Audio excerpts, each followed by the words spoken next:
Hello friends, good evening. എല്ലാവർക്കും നമസ്കാരം. ഇന്ത്യക്ക് പ്രശ്നം ഉണ്ടാക്കുന്ന, സാമ്പത്തികമായിട്ട് പ്രശ്നം ഉണ്ടാക്കുന്ന മറ്റൊരു പ്രധാനപ്പെട്ട വാർത്തയാണ് നമ്മളിപ്പോൾ അറിയുന്നത്. അതായത് പ്രത്യക്ഷമായിട്ട് ഇന്ത്യക്ക് മേൽ ടാരിഫ് ഏർപ്പെടുത്തിയിരിക്കുന്ന ഒരേ രാജ്യം അമേരിക്കയാണ്. ഇപ്പോൾ അമേരിക്കയ്ക്ക് തൊട്ടടുത്ത അവരുടെ അയൽരാജ്യമായിട്ടുള്ള മെക്സിക്കോ പുതിയ ഒരു, എന്താണ് പറയുന്നത്, പുതിയ ടാരിഫ് എന്ന് പറഞ്ഞാൽ മറ്റൊരു രാജ്യം നമുക്ക് മേൽ ടാരിഫ് ഏർപ്പെടുത്തുന്ന മറ്റൊരു രാജ്യമായിട്ട് മെക്സിക്കോ മാറിയിരിക്കുകയാണ്.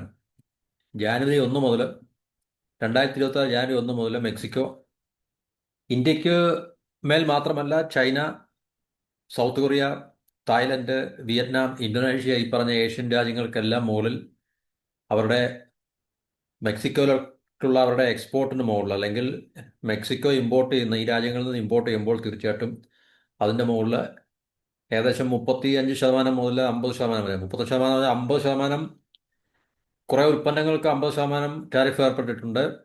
ഒട്ടുമിക്ക ഉൽപ്പന്നങ്ങൾക്ക് 35%-ത്തോളം ടാരിഫ് ഏർപ്പെടുത്തിയിട്ടുണ്ട്. അപ്പം ജാനുവരി 1, 2026 മുതൽ ഈ ടാരിഫ് നിലവിൽ വരും.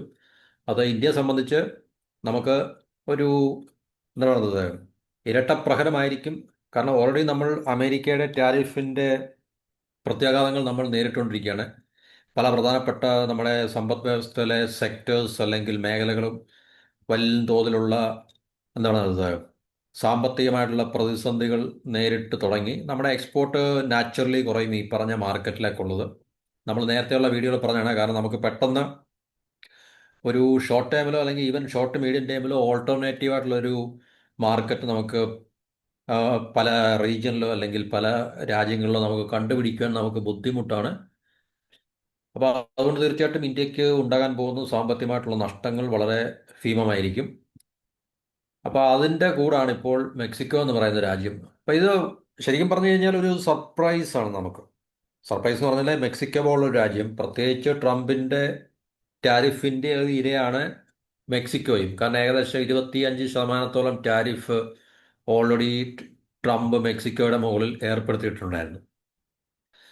അതിൻ്റെ കാരണം എന്ന് പറഞ്ഞു കഴിഞ്ഞാൽ, പിന്നെ അങ്ങനെ ടാരിഫ് മെക്സിക്കോയുടെ മുകളിൽ ട്രംപ് ഏർപ്പെടുത്തിയിട്ടുള്ളതിൻ്റെ ഒരു റീസൺ ശരിക്കും പറഞ്ഞു കഴിഞ്ഞാൽ, ഓൾറെഡി മെക്സിക്കോ അമേരിക്കൻ ട്രേഡിൽ മെക്സിക്കോയ്ക്കാണ് അതിൻ്റെ പ്രയോജനങ്ങൾ കൂടുതൽ.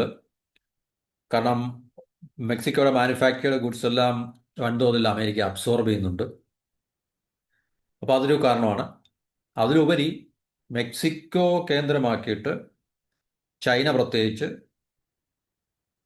കാരണം ചൈനയും അമേരിക്കയും തമ്മിൽ നേരിട്ട് ട്രേഡ് നടത്താൻ ടാരിഫിൻ്റെ ആ ഒരു അടിസ്ഥാനത്തിൽ ടാരിഫ് നിലനിൽക്കുന്നുണ്ട്. എന്നുവെച്ചാൽ അമേരിക്ക ചൈനയ്ക്ക് മുകളിൽ ടാരിഫ് ഏർപ്പെടുത്തിയിരിക്കുന്നത് കൊണ്ട് ചൈനയ്ക്ക് നേരിട്ട് അമേരിക്കയുമായിട്ട് കച്ചവടം നടത്താൻ പറ്റാത്തതുകൊണ്ട് മെക്സിക്കോയെ ബേസ് ചെയ്തിട്ട് ഒന്നുകിൽ മെക്സിക്കോയിൽ മാനുഫാക്ചറിങ് ഫെസിലിറ്റീസ് അല്ലെങ്കിൽ മാനുഫാക്ചറിങ് എസ്റ്റാബ്ലിഷ് ചെയ്തിട്ട് അവിടുന്ന് ഉൽപ്പന്നങ്ങൾ ഉണ്ടാക്കിയിട്ട് അമേരിക്കയിലേക്ക് കയറ്റി അയക്കുക, അല്ലെങ്കിൽ മെക്സിക്കോ വഴി ചൈനീസ് ഗുഡ്സ് റീറൂട്ട് ചെയ്യുക എന്നുള്ളത് ട്രംപിൻ്റെ ആദ്യത്തെ പ്രസിഡൻഷ്യൽ ടേമിൽ തന്നെ ചൈന അങ്ങനെ ചെയ്യുന്നുണ്ടായിരുന്നു. അപ്പോൾ അത് ഒരു കാരണമാണ് തീർച്ചയായിട്ടും.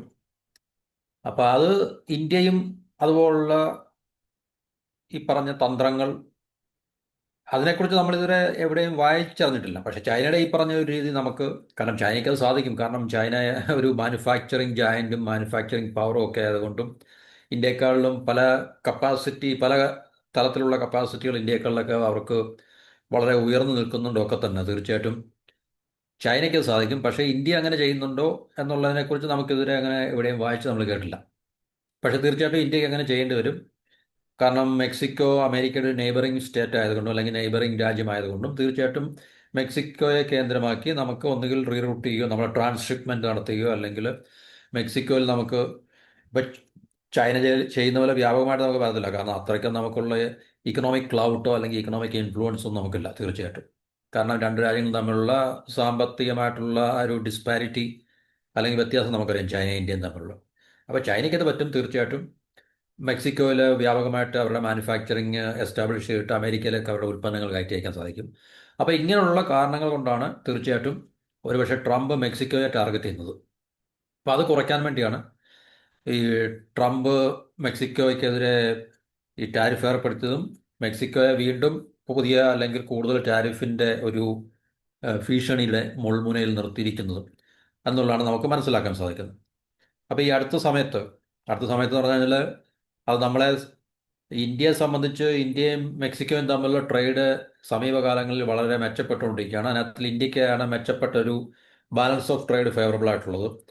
അപ്പോൾ അങ്ങനെയുള്ളൊരു അവസ്ഥ നിലനിൽക്കുമ്പോഴാണ് ഇപ്പോൾ ഈ പറഞ്ഞ മെക്സിക്കോയുടെ ഭാഗത്തുനിന്ന് നമുക്ക് അല്ലെങ്കിൽ നമ്മുടെ ഉൽപ്പന്നങ്ങൾക്ക് മുകളിൽ ഈ തീരുവ ഏകദേശം 50% ആക്കുന്നത് അവർ മെക്സിക്കോയുടെ സെനറ്റ് അംഗീകരിച്ചിട്ടുണ്ട്. അവിടെ സെനറ്റാണുള്ളത്. നമ്മുടെ പാർലമെൻറ്റ് പോലെ അല്ലെങ്കിൽ രാജ്യസഭ പോലെ ലോക്സഭ രാജ്യസഭ പോലെ അവിടെ മെക്സിക്കൻ സെനറ്റാണ്. ആ സെനറ്റ് അംഗീകാരം നൽകിയതോടെ അടുത്ത വർഷം എന്നുവെച്ചാൽ ഈ പറഞ്ഞ കുറച്ച് ദിവസങ്ങൾ കഴിഞ്ഞ് ഈ പുതിയ നിരക്കുകൾ അല്ലെങ്കിൽ താരിഫ് നിലവിൽ വരും. അപ്പോൾ China, India, Indonesia, Vietnam, south Korea, Thailand ഈ പറഞ്ഞ രാജ്യങ്ങളെയാണ് ടാർഗറ്റ് ചെയ്തിരിക്കുന്നത്. അപ്പോൾ ഈ പറഞ്ഞ രാജ്യങ്ങളായിരിക്കും മെക്സിക്കോയിലേക്ക് വൻതോതിൽ ഇറക്കുമതി ചെയ്യുന്നതും. അതുപോലെ തന്നെ മെക്സിക്കോയുടെ പക്ഷം എന്ന് പറഞ്ഞു കഴിഞ്ഞാൽ അത് അവരുടെ തദ്ദേശീയമായിട്ടുള്ള കമ്പനികളെ അല്ലെങ്കിൽ വ്യവസായത്തെ സംരക്ഷിക്കുന്നതിന് വേണ്ടിയാണ്. കാരണം എല്ലാ രാജ്യങ്ങളും ടാരിഫ് ഏർപ്പെടുത്തുമ്പോൾ പറയുന്നൊരു എക്സ്ക്യൂസ് അല്ല, ഒരു ജസ്റ്റിഫിക്കേഷനാണ്, ന്യായീകരണമാണ് ശരിക്കും പറഞ്ഞു കഴിഞ്ഞാൽ. ഒരുപക്ഷെ അത് അങ്ങനെ തന്നെയാണ്. ഇന്ത്യയും ടാരിഫ് ചുമത്തുന്നുണ്ട്, ചൈനയും ടാരിഫ് ചുമത്തുന്നുണ്ട്. അപ്പോൾ ഈ പറഞ്ഞ രാജ്യങ്ങളെല്ലാം തന്നെ പരസ്പരം ക്രിസ് ക്രോസ് അങ്ങോട്ടും ഇങ്ങോട്ടും എല്ലാം ടാരിഫ് ചുമത്തുന്നുണ്ട്.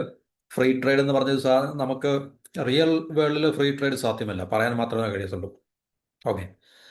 അപ്പം ടാരിഫ് ചുമത്തുന്നത് തദ്ദേശീയമായിട്ടുള്ള അല്ലെങ്കിൽ ഒരു രാജ്യത്തിൻ്റെ ഡൊമസ്റ്റിക് ഇൻഡസ്ട്രീസിനെ പ്രൊട്ടക്റ്റ് ചെയ്യുക എന്നുള്ള ലക്ഷ്യത്തോടു കൂടിയാണ്. എന്നുവെച്ചാൽ വിദേശ രാജ്യങ്ങളിൽ നിന്നുള്ള ഉൽപ്പന്നങ്ങൾ ഈ പറഞ്ഞ ഡൊമസ്റ്റിക് മാർക്കറ്റിൽ വന്ന് കുന്നുകൂടി ഡൊമസ്റ്റിക് ആഭ്യന്തരമായിട്ടുള്ള വിപണിയെ അല്ലെങ്കിൽ ഉൽപ്പാദകരെ നശിപ്പിക്കുകയും അല്ലെങ്കിൽ അവരെ വൈപ്പ് ഓഫ് ചെയ്യുകയും ചെയ്യുന്നത് തടയാൻ വേണ്ടിയാണ് എല്ലാ രാജ്യങ്ങളും ഈ ടാരിഫ് ഏർപ്പെടുത്തുകയും അതിനെ പ്രൊട്ടക്ഷനിസം എന്നൊക്കെ നമ്മൾ എക്കണോമിക്സിൽ പറഞ്ഞു കേട്ടിട്ടുള്ളതൊക്കെയാണ്. അപ്പോൾ അങ്ങനെയുള്ളൊരു നടപടിയാണ് ഇപ്പോൾ മെക്സിക്കോ, ഇന്ത്യ പോലുള്ള രാജ്യങ്ങൾക്ക് മുകളിൽ എടുത്തിരിക്കുന്നത്. അതൊരു പക്ഷേ പൊതുവെയുള്ള വിലയിരുത്തൽ ട്രംപിനെ ഭയന്നാണ് അല്ലെങ്കിൽ ട്രംപിനെ അമേരിക്കയെ പ്രീതിപ്പെടുത്താൻ വേണ്ടിയാണ് എന്നുള്ളതാണ്.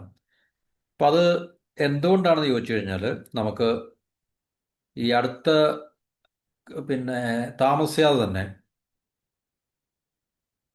മെക്സിക്കോ, അമേരിക്ക, കാനഡ തമ്മിലൊരു എഗ്രിമെൻ്റ് ഉണ്ട്. അത് USMC എന്ന് പറയും, United States Mexico Canada agreement. അത് അവരുടെ ഈ മൂന്ന് രാജ്യങ്ങൾ നെയ്ബറിങ് രാജ്യങ്ങളാണല്ലോ. നമ്മൾ നേരത്തെ നാഫ്ത ഉണ്ടായിരുന്നു, North American free trade agreement. ക്ലിൻ്റൻ്റെ സമയത്ത് ഈ മൂന്ന് രാജ്യങ്ങൾ തമ്മിലുണ്ടാക്കിയ ഒരു സ്വതന്ത്ര വ്യാപാര കരാറാണ്. അതിപ്പോൾ നിലവിലുണ്ടോയെന്ന് തോന്നുന്നില്ല. അപ്പോൾ അതിന് പകരമാണ് ഈ പറഞ്ഞ United States Mexico Canada agreement. അത് ഒരുപക്ഷെ ട്രംപ് വന്നതിന് ശേഷം ഉണ്ടാക്കിയതായിരിക്കാം, ഇപ്പോഴല്ല, ആദ്യത്തെ പ്രസിഡൻഷ്യൽ ടൈമിൽ. അപ്പോൾ അതിൻ്റെ ഒരു റിവ്യൂ നടക്കാനുള്ള സമയമായി. അപ്പോൾ റിവ്യൂ നടക്കുമ്പോൾ തീർച്ചയായിട്ടും ട്രംപ് മെക്സിക്കോയെ ടാർഗറ്റ് ചെയ്താൽ മെക്സിക്കോയ്ക്ക് അത് ഭയങ്കര കൂടുതൽ ബുദ്ധിമുട്ടാണ്. കാരണം മെക്സിക്കോ വൻതോതിൽ അമേരിക്കയുമായിട്ട് വ്യാപാരം നടത്തുകയും അവർക്ക് അമേരിക്കയ്ക്ക് മുകളിൽ അവർക്ക് നല്ല ഫേവറബിൾ ബാലൻസ് ഓഫ് ട്രേഡ് ഉള്ള ഒരു രാജ്യമാണ്. അപ്പോൾ ഓൾറെഡി ട്രംപ് മെക്സിക്കോയെ ടാർഗറ്റ് ചെയ്തിട്ടുണ്ടായിരുന്നു ഡയറക്റ്റായിട്ടും. പിന്നെ ഈ പറഞ്ഞ ഇന്ത്യ, ചൈന ഇതുപോലുള്ള രാജ്യങ്ങളുടെ ഉൽപ്പന്നങ്ങൾ അതുവഴി റീറൂട്ട് ചെയ്യുന്നു, പ്രത്യേകിച്ച് ചൈനയുടെ ഉൽപ്പന്നങ്ങൾ റീറൂട്ട് ചെയ്യുന്നുണ്ടാണ്. അപ്പോൾ അങ്ങനെയുള്ള റിവ്യൂവിൽ മെക്സിക്കോയെ വീണ്ടും റീടാർഗറ്റ് ചെയ്യാൻ സാധ്യതയുണ്ട് എന്ന് തെളിഞ്ഞതിൻ്റെ ഫലമായിട്ടായിരിക്കാം ട്രംപിനെ അമേരിക്കയും പ്രീതിപ്പെടുത്താൻ വേണ്ടി ഇപ്പോൾ ഈ പറഞ്ഞ ഈ ഇന്ത്യ, ചൈന മുതലായിട്ടുള്ള രാജ്യങ്ങളുടെ മുകളിൽ ടാരിഫ് ഏർപ്പെടുത്തിയിരിക്കുന്നു. ഓൾറെഡി മെക്സിക്കോ അമേരിക്കയുടെ ഭാഗത്തുനിന്ന് 25% ടാരിഫ് നേരിടുന്നുണ്ട്. അതുപോലെ തന്നെ എക്സ്ട്രാ ടാരിഫ് ഏർപ്പെടുത്തും പല കാരണങ്ങൾ കൊണ്ടെന്ന് പറയാം. അത് പക്ഷേ ഈ ഇല്ലീഗൽ ഇമിഗ്രൻസിൻ്റെ കാര്യം പറഞ്ഞുകൊണ്ടായിരിക്കും തീർച്ചയായിട്ടും അതിൽ. അപ്പോൾ അത് തീർച്ചയായിട്ടും തടയുന്നതിന് വേണ്ടി അല്ലെങ്കിൽ അതിന് തടയിടുക എന്നുള്ള ലക്ഷ്യത്തോടു കൂടിയായിരിക്കും ഇപ്പോൾ ചിലപ്പോൾ ഈ പറഞ്ഞ മെക്സിക്കോ ഇങ്ങനെ ഇന്ത്യക്കും ചൈനയ്ക്കും ഇതൊക്കെതിരെ ടാരിഫ് ഏർപ്പെടുത്തിയിരിക്കുന്നത്. അപ്പോൾ ചൈനയാണ് മെക്സിക്കോ അടിസ്ഥാനമാക്കിയിട്ട് ചൈനയുടെ ഗുഡ്സ് ഉൽപ്പന്നങ്ങളെല്ലാം തന്നെ അമേരിക്കയിലേക്ക് സപ്ലൈ ചെയ്യുന്നത്. അതുപോലെ തന്നെ പിന്നെ മെക്സിക്കോ വഴി ട്രാൻസ്ഷിപ്മെൻറ്റ് നടത്തുക, ചൈനയിൽ ഉൽപ്പാദിപ്പിച്ച ചൈനയിൽ മാനുഫാക്ചർ ചെയ്ത സാധനങ്ങൾ. ഇതൊക്കെ ട്രംപ് അമേരിക്കയൊക്കെ ഇത് മെക്സിക്കോയുടെ ഈ പറഞ്ഞ കാര്യങ്ങൾ പറഞ്ഞിട്ട് മെക്സിക്കോയെ സമ്മർദ്ദത്തിലാക്കിയിട്ട് മെക്സിക്കോയ്ക്കെതിരെ ഈ പറഞ്ഞ ടാരിഫ് ചുമത്തിയതും കൂടുതൽ ടാരിഫ് ചുമത്താനുള്ള സാധ്യത അല്ലെങ്കിൽ കൂടുതൽ ടാരിഫ് ചുമത്തുമെന്നുള്ള ഭീഷണി നിലനിർത്തിയിട്ടുള്ളത് ഈ ഒരു കാരണം കൊണ്ടാണ്. പ്രത്യേകിച്ച് എന്നാൽ ഇന്ത്യ, ചൈന ഇതുപോലുള്ള രാജ്യങ്ങളെ ഒതുക്കുക എന്നുള്ള ലക്ഷ്യത്തോടു കൂടി തന്നെയാണ് തീർച്ചയായിട്ടും.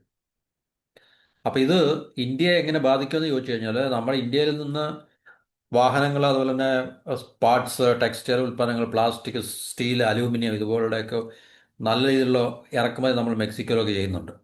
അപ്പോൾ ഇതിൻ്റെയൊക്കെ മുകളിൽ ഈ പറഞ്ഞ നിയന്ത്രണം വന്നു കഴിഞ്ഞാൽ ഈ സെക്ടറൊക്കെ ഓൾറെഡി അമേരിക്കൻ ടാരിഫ് കൊണ്ട് നെട്ടോട്ടം ഓടുകയാണ്. അപ്പോൾ തീർച്ചയായിട്ടും മെക്സിക്കോയിൽ കൂടെ ഇതുപോലുള്ള ഓരോ രാജ്യങ്ങൾ വൺ ബൈ വൺ ആയിട്ട് അമേരിക്കയ്ക്ക് സ്വാധീനിക്കാൻ പറ്റുന്ന രാജ്യങ്ങളെ കൊണ്ട് ഇന്ത്യക്ക് മുകളിൽ ഈ ടാരിഫ് ഏർപ്പെടുത്തുകയാണെങ്കിൽ ഇന്ത്യ വളരെ കടുത്ത സാമ്പത്തിക പ്രതിസന്ധിയിലാകും എന്നുള്ള കാര്യത്തിൽ സംശയമൊന്നുമില്ല.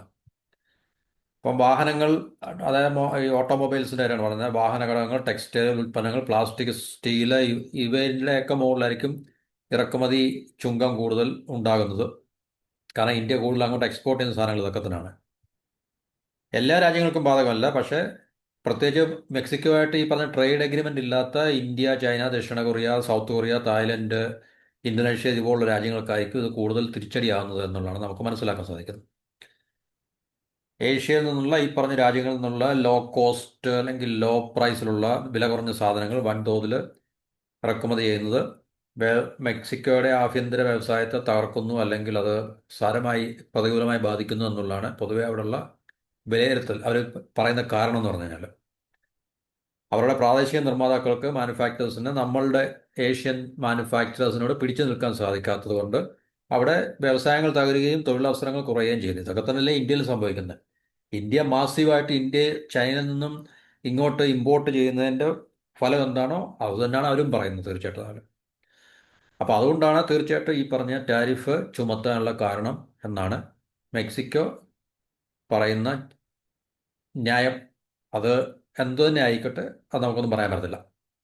അപ്പോൾ അവിടെ നടന്ന വോട്ടെടുപ്പിൽ 76 പേര് അനുകൂലമായിട്ടും 5 പേര് എതിരായും വോട്ട് ചെയ്തു. 35 പേര് അതിനകത്ത് നിന്ന് ആബ്സെൻ്റ് എന്നല്ലെങ്കിൽ അബ്സ്റ്റെയിൻ ഒക്കെ നമുക്ക് പറയാൻ പറ്റും. അപ്പോൾ ബില്ല് ആദ്യം പരിഗണന വന്നപ്പം ഉയർന്ന തീരുവയായിരുന്നു ചുമത്തിയിട്ടുള്ളത്, അല്ലെങ്കിൽ വിഭാവനം ചെയ്തത്. പിന്നീടാണ് 50% ചുരുക്കിയത്. 50% എല്ലാ ഉൽപ്പന്നങ്ങളുടെ മേലില്ല, ചില ഉൽപ്പന്നങ്ങളുടെ മേലിൽ 50, ഏറെക്കുറെ എല്ലാ ഉൽപ്പന്നങ്ങളുടെ മുകളിൽ 35%-ഓളം തീരുവ ചുമത്തിയിട്ടുണ്ട്.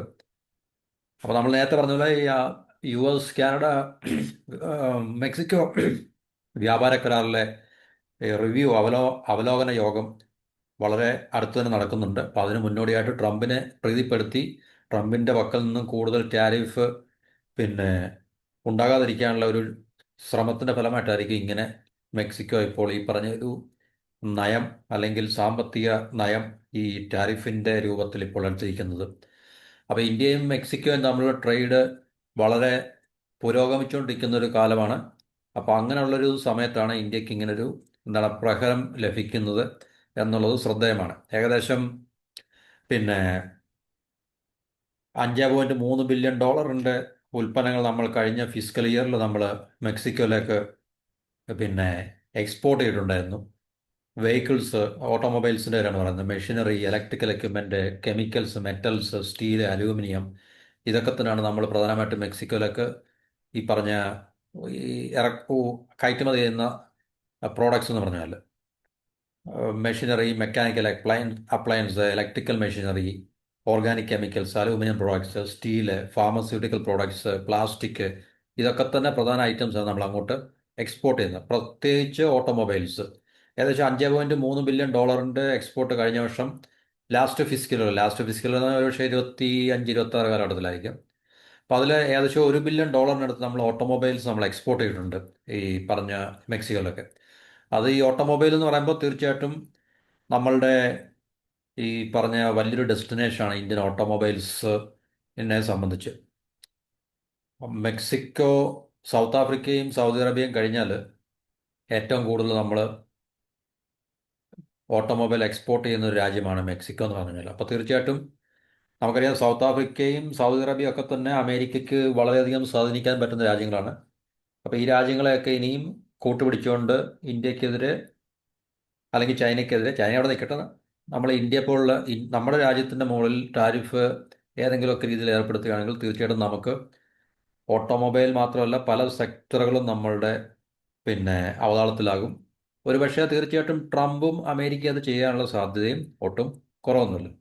അപ്പോൾ ഇന്ത്യയിൽ നമ്മൾ അങ്ങോട്ട് എക്സ്പോർട്ട് ചെയ്യുന്ന automobiles Volkswagen, Hyundai, Nissan, Maruti Suzuki ഇതുപോലുള്ള ഓട്ടോമൊബൈൽസാണ് പ്രധാനമായിട്ടും നമ്മൾ അങ്ങോട്ട് എക്സ്പോർട്ട് ചെയ്യുന്നത്. അപ്പോൾ ഈ 50% ടാരിഫ് ഈ പറഞ്ഞ ഓട്ടോമൊബൈൽസിൻ്റെ ഒക്കെ മുകളിൽ വന്നു കഴിഞ്ഞാൽ അവർക്ക് എക്സ്പോർട്ട് ചെയ്യാൻ ബുദ്ധിമുട്ടായിരിക്കും.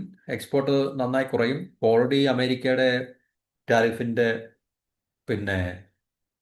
നിഴലിൽ അല്ലെങ്കിൽ അമേരിക്കയുടെ ടാരിഫ് മുഖാന്തരം ഇവിടുത്തെ നമ്മുടെ പല സെക്ടറിലുള്ള എക്സ്പോർട്ടുകളും അവതാളത്തിലായിക്കൊണ്ടിരിക്കുന്ന ഒരു അവസ്ഥ നമുക്കിപ്പോൾ മനസ്സിലാക്കാം. ഓൾറെഡി ഓട്ടോമൊബൈൽ പിന്നെ മാനുഫാക്ചറേഴ്സിൻ്റെ അസോസിയേഷൻ ഗവൺമെൻറ്റുമായിട്ട് സംസാരിച്ചിട്ട് മെക്സിക്കോയുമായിട്ടുള്ള ഉഭയകക്ഷി ചർച്ചകളിൽ ഈ പറഞ്ഞ തൽസ്ഥിതി നിലനിർത്തണം. കാരണം ഓൾറെഡി ഏതോ ഒരു റേറ്റിൽ 20% ടാരിഫ് നിലനിൽക്കുന്നുണ്ടെന്നത്. അപ്പോൾ അത് 50% കഴിഞ്ഞാൽ തീർച്ചയായിട്ടും വലിയ പ്രതിസന്ധിയിലാകും. ഓട്ടോമൊബൈൽ മാത്രമല്ല, നമ്മൾ ഈ പറഞ്ഞ pharmaceutical, textile, chemicals, steel, aluminium ഇതുപോലുള്ള സെക്ടേഴ്സ് എല്ലാം തന്നെ. അപ്പോൾ അത് ഇന്ത്യയുടെ പിന്നെ സാമ്പത്തിക ഭദ്രതയ്ക്ക് വളരെയധികം തുരങ്കം വെക്കുന്ന ഒരു നയമാണ്. പ്രത്യേകിച്ച് ഇത് ട്രംപിൻ്റെ ഒരുപക്ഷെ ലീഡർഷിപ്പിൽ തന്നെ ആയിരിക്കും ചെയ്യുന്നത് എന്നുള്ള കാര്യം നമുക്ക് മനസ്സിലാക്കാൻ സാധിക്കും. അപ്പോൾ അതുകൊണ്ട് ഇന്ത്യക്ക് പെട്ടെന്ന് ഓൾട്ടർനേറ്റീവ് ആയിട്ടുള്ള റൂട്ട് കണ്ടുപിടിക്കുക എന്നുള്ളത്, അല്ലെങ്കിൽ മാർക്കറ്റ് കണ്ടുപിടിക്കുക എന്നുള്ളത് അത്ര എളുപ്പമല്ല. അതുകൊണ്ട് ഇത് ശരിക്കും പറഞ്ഞു കഴിഞ്ഞാൽ ഇനിയും ട്രംപ് അല്ലെങ്കിൽ അമേരിക്ക അവർ ആയിട്ട് ഏറ്റവും അടുത്ത് നിൽക്കുന്ന രാജ്യങ്ങളെ സ്വാധീനിച്ച് ഇന്ത്യക്ക് മുകളിൽ ഇതുപോലുള്ള ടാരിഫുകൾ ഏർപ്പെടുത്താനുള്ള സാധ്യത നമുക്ക് തള്ളിക്കളയാൻ പറ്റത്തില്ല. 2024 ഇന്ത്യയും മെക്സിക്കോയും തമ്മിൽ $11.7 ബില്യൺ ട്രേഡ് ഉണ്ടായിരുന്നു. അപ്പോൾ ഇന്ത്യനകത്തിലെ $8.9 ബില്യൺ കയറ്റുമതി, ബാക്കി ഉള്ളത് മെക്സിക്കോയാണ്. അപ്പോൾ തീർച്ചയായിട്ടും ബാലൻസ് ഓഫ് ട്രേഡ് വളരെയധികം ഫേവറബിൾ ഇന്ത്യക്ക് ആണ്. അപ്പോൾ അതിപ്പോൾ ഈ ഒരു ടാരിഫ് കാരണം അത് ഡിസ്റ്റോർട്ട് ആകാനും അല്ലെങ്കിൽ അതിനകത്തിലൊരു വലിയൊരു വിള്ളൽ ഉണ്ടാകാനുള്ള സാധ്യതയുണ്ട്. അപ്പോൾ അതുകൊണ്ട് തീർച്ചയായിട്ടും നമുക്കിത് വലിയൊരു എന്താണ് കടുത്ത പ്രഹരമായിട്ട് മാത്രമേ നമുക്കിതിനെ കാണാൻ സാധിക്കത്തുള്ളൂ. ഇന്ത്യ അത് എത്രത്തോളം സക്സസ്ഫുൾ ആയിട്ട് ഇത് നാവിഗേറ്റ് ചെയ്യും, മെക്സിക്കോയുള്ള ഡിപ്ലോമാറ്റിക് റിലേഷൻസ് നമുക്ക് എത്രത്തോളം നാവിഗേറ്റ് ചെയ്യാൻ പറ്റും എന്നുള്ള കാര്യം നമുക്കറിയില്ല. പക്ഷേ ചൈനയെ സംബന്ധിച്ച് അത് വലിയ പ്രശ്നമില്ല. കാരണം ഇപ്പോഴും ഇത്രയൊക്കെ പ്രശ്നം ഉണ്ടായിട്ടും ചൈന നമ്മൾ അടുത്ത ദിവസത്തെ ഒരു ന്യൂസ് കിട്ടുക അവരുടെ ട്രേഡ് സർപ്ലസ് $1 ട്രില്യൺ മുകളിലായെന്നുള്ള വലിയൊരു വാർത്ത നമ്മൾ കേട്ടാണ്. അപ്പം ചൈനയെ സംബന്ധിച്ച് ഈ പറഞ്ഞ കൊടുങ്കാറ്റുകളും അല്ലെങ്കിൽ ഈ പറഞ്ഞ എന്താ പറയുന്നത് അമേരിക്കയുടെ ഭാഗത്തു നിന്നുള്ള ഈ വലിയ ടാരിഫും അല്ലെങ്കിൽ സമ്മർദ്ദവും ഭീഷണിയൊന്നും ചൈനയെ പിന്നെ ഒരു രീതിയിലും ബാധിക്കുന്നില്ല എന്നുള്ളത് നമുക്ക് അവരുടെ സമ്പദ് വ്യവസ്ഥയുടെ ആ ഒരു അവസ്ഥയിൽ നമുക്ക് മനസ്സിലാക്കാം. പക്ഷേ ഇന്ത്യയെ സംബന്ധിച്ച് ഇന്ത്യക്ക് അത്രത്തോളം നമുക്ക് ഒരു പവർഫുള്ളായുള്ള ഇൻഫ്ലുവൻസ് പ്രത്യേകിച്ച് ഇതുപോലുള്ള രാജ്യങ്ങളുടെ മുകളിൽ നമുക്ക് ചെയ്യുവാൻ ഈ എന്താ നമുക്ക് ഉണ്ടാക്കിയെടുക്കാൻ നമുക്ക് സാധിക്കത്തില്ല. അതുകൊണ്ട് തീർച്ചയായിട്ടും ഇന്ത്യക്ക് ഓൾറെഡി നമ്മളില്ല പറഞ്ഞിട്ട് ഈ സ്വതവേ ഗർഭിണി അതിൻ്റെ കൂടെ സോറി എന്താ അങ്ങനെ ഒരു ഈ സ്വതവേ ദുർബല അതിൻ്റെ കൂടെ ഗർഭിണിയും കൂടെ ആയിക്കഴിഞ്ഞാൽ എന്നുള്ളൊരു അവസ്ഥയാണ് ശരിക്കും പറഞ്ഞു കഴിഞ്ഞാൽ. അപ്പോൾ ഓൾറെഡി ചൈന അതുപോലുള്ള രാജ്യങ്ങളുടെ പിന്നെ ആയിട്ടുള്ള വ്യാപാരത്തിൻ്റെ അടിസ്ഥാനത്തിൽ നമ്മളുടെ ഡൊമസ്റ്റിക് ഇൻഡസ്ട്രീസ് പല മേഖലകളും വലിയ രീതിയിൽ ക്ഷീണം സംഭവിച്ചുകൊണ്ടിരിക്കുന്നൊരു കാഴ്ചയാണ് നമ്മൾ വളരെ കുറച്ച് കാലമായിട്ട് കണ്ടുകൊണ്ടിരിക്കുന്നത്. അതിൻ്റെ കൂടെ ഇപ്പോൾ ട്രംപിൻ്റെ ഭാഗത്തു നിന്നുള്ള ടാരിഫ്, ഇപ്പോൾ മെക്സിക്കോ എന്ന് പറഞ്ഞ രാജ്യത്തിൻ്റെ ഭാഗത്തു നിന്നുള്ള ടാരിഫ്, ഇനി ഏതെല്ലാം രാജ്യങ്ങളെ ട്രംപും അമേരിക്കയും സ്വാധീനിച്ച് ഭീഷണിപ്പെടുത്തി ഇന്ത്യയെ പോലുള്ള രാജ്യങ്ങളുടെ മുകളിൽ ടാരിഫ് ഏർപ്പെടുത്തുമെന്ന് നമുക്കറിയില്ല. റഷ്യ അല്ലെങ്കിൽ ചൈനയൊന്നും അവർക്ക് തീർച്ചയായിട്ടും സ്വാധീനിക്കാൻ പറ്റില്ല. പക്ഷേ അമേരിക്കയുടെ സ്വാധീന വലയത്തിലുള്ള പല രാജ്യങ്ങളുണ്ട്. ഇപ്പോൾ സൗദി അറേബ്യ ആയാലും സൗത്ത് ആഫ്രിക്ക ആയാലും ഈവൻ ജപ്പാൻ ഇതുപോലുള്ള രാജ്യങ്ങളൊക്കെ തന്നെ. ഇപ്പം ജപ്പാൻ ഇന്ത്യ തമ്മിൽ നല്ല ബന്ധമാണെന്ന് പറഞ്ഞാലും നാളെ ഒരുപക്ഷെ അമേരിക്കയുടെ സമ്മർദ്ദത്തിൻ്റെ ഭീഷണിക്ക് ഒരുപക്ഷെ ജപ്പാൻ വഴങ്ങേണ്ടി വരും. അപ്പോൾ ഇന്ത്യയുമായിട്ടുള്ള ട്രേഡിലും അല്ലെങ്കിൽ മറ്റ് വ്യാപാര ബന്ധങ്ങളിലൊക്കെ ഒരുപക്ഷെ ചില കോംപ്രമൈസുകൾ ചെയ്യുവാൻ ജപ്പാൻ നിർബന്ധിതരാകും അല്ലെങ്കിൽ ആകാം. അപ്പം അതിനുള്ള സാധ്യതകൾ നമുക്കുണ്ട്. ഓസ്ട്രേലിയ, ന്യൂസിലൻഡ് അതുപോലുള്ള രാജ്യങ്ങളൊക്കെ തന്നെ അമേരിക്കയുടെ സ്വാധീന വലയത്തിലുള്ളതായുണ്ട്. തീർച്ചയായിട്ടും ഈ പറഞ്ഞ രാജ്യങ്ങളെയൊക്കെ അമേരിക്കയ്ക്ക് സ്വാധീനിച്ച് ഇന്ത്യക്കെതിരെ വ്യാപാര മേഖലയിൽ കൂടുതൽ ടാരിഫുകൾ ഏർപ്പെടുത്താൻ അല്ലെങ്കിൽ സാമ്പത്തികമായിട്ടുള്ള സമ്മർദ്ദങ്ങൾ ചെലുത്തി നമ്മളുടെ വളർച്ചയ്ക്ക് കൂടുതൽ തടസ്സം സൃഷ്ടിക്കുവാൻ കഴിയും എന്നുള്ളൊരവസ്ഥ ലോകത്ത് നിലനിൽക്കുന്നുണ്ട് എന്ന് നമ്മൾ മനസ്സിലാക്കുക. അപ്പോൾ ഇത്രയാണ് നമുക്ക് ഈ ഒരു ടോപ്പിക്കിനെ കുറിച്ച് തൽക്കാലം ഷെയർ ചെയ്യാനുള്ളത്. മറ്റൊരു ടോപ്പിക്കുമായിട്ട് അടുത്ത വീഡിയോയിൽ എല്ലാവർക്കും നന്ദി, നമസ്കാരം.